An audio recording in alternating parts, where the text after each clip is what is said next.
There are two powers that alone can effect in their conjunction the great and difficult thing which is the aim of our endeavor, a fixed and unfailing aspiration that calls from below, and a supreme grace from above that answers.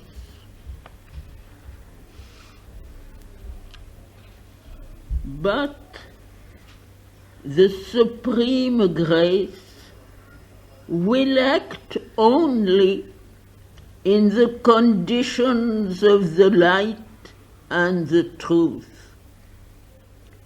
It will not act in conditions laid upon it by the falsehood and the ignorance. For if it were to yield to the demands of the falsehood, it would defeat its own purpose.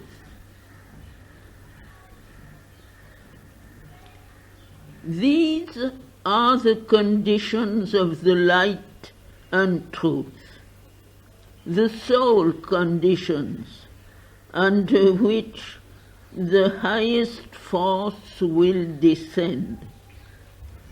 And it is only the very highest supramental force descending from above and opening from below that can victoriously handle the physical nature and annihilate its difficulties.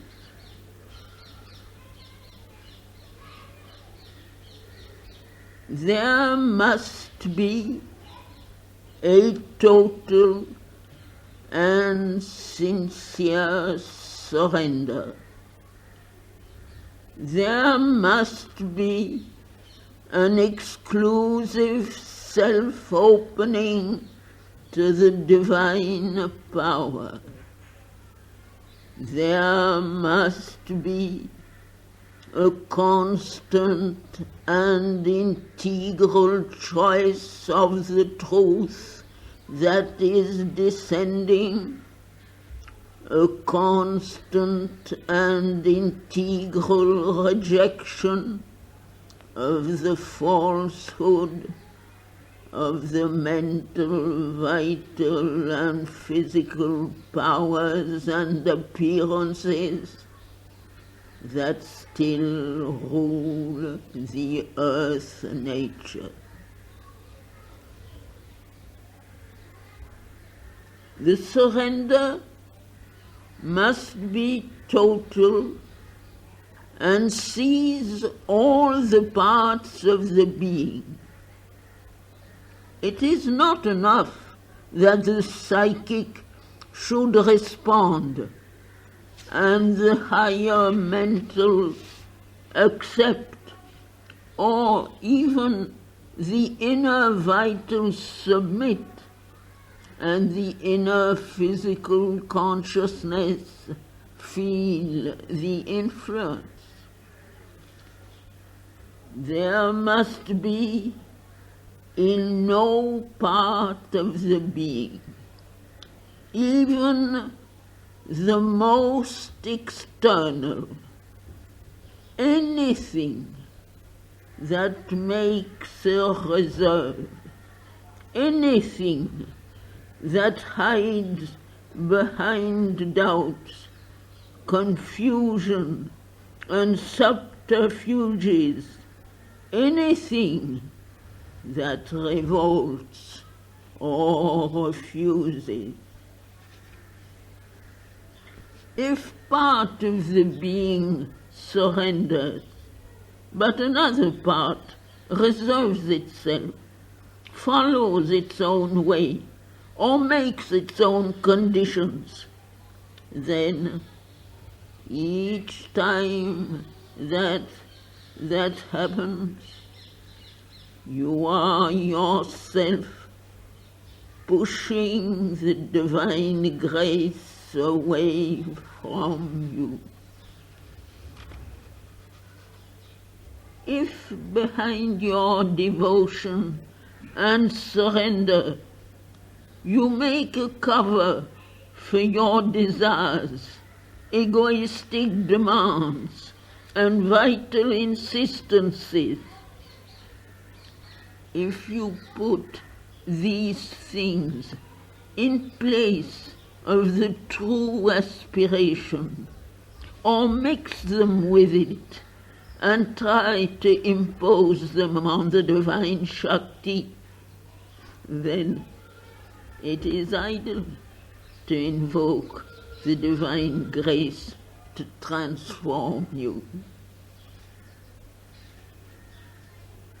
If you open yourself on one side or in one part to the truth, and on another side are constantly opening the gates to hostile forces, it is vain to expect that the divine grace will abide with you. You must keep the temple clean if you wish to install there the living presence.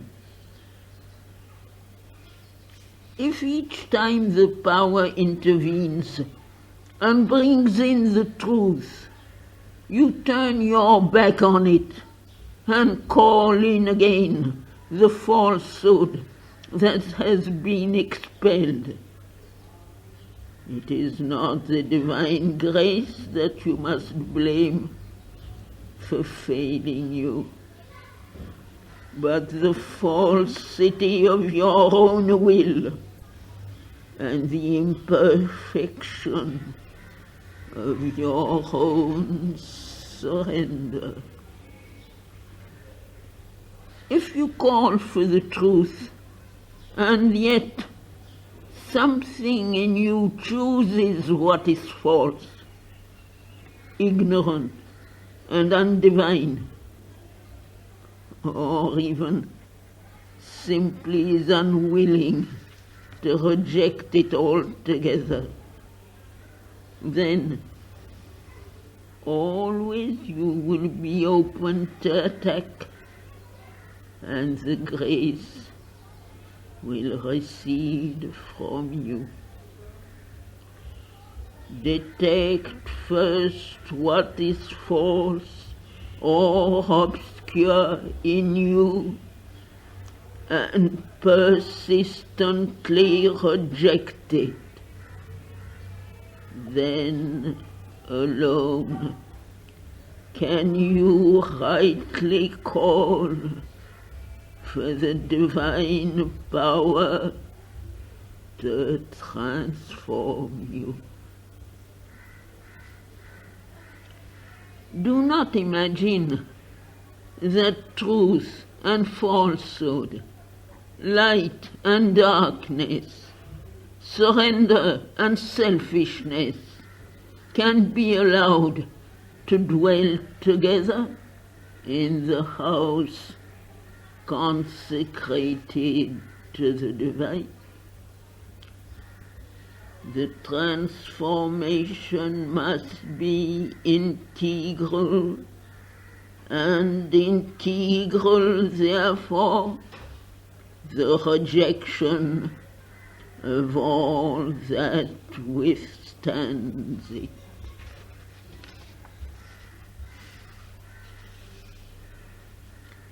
Reject the false notion that the divine power will do and is bound to do everything for you at your demand. And even though you do not satisfy the conditions laid down by the Supreme, make your surrender true and complete, then only will all else be done for you.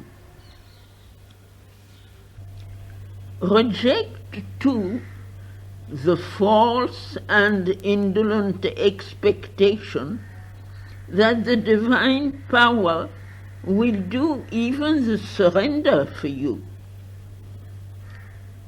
The Supreme demands your surrender to her, but does not impose it.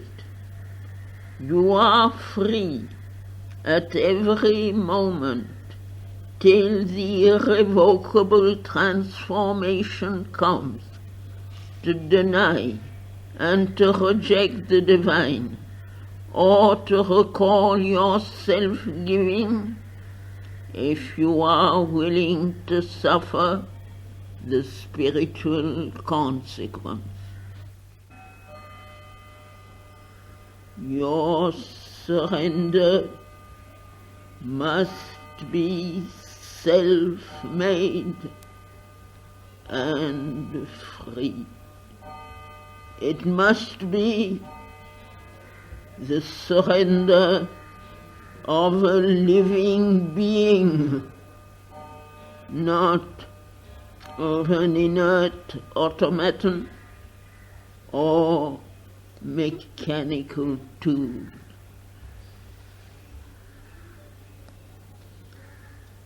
An inert passivity is constantly confused with the real surrender.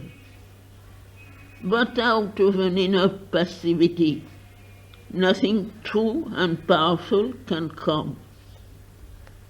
It is the inert passivity of physical nature that leaves it at the mercy of every obscure or undivine influence. A glad and strong and helpful submission is demanded to the working of the divine force. The obedience of the illumined disciple of the truth, of the inner warrior who fights against obscurity and falsehood, of the faithful servant of the divine.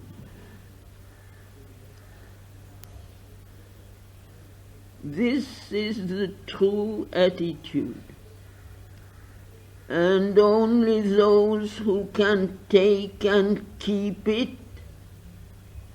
preserve a faith unshaken by disappointments and difficulties, and shall pass through the ordeal to the supreme victory and the great transmutation.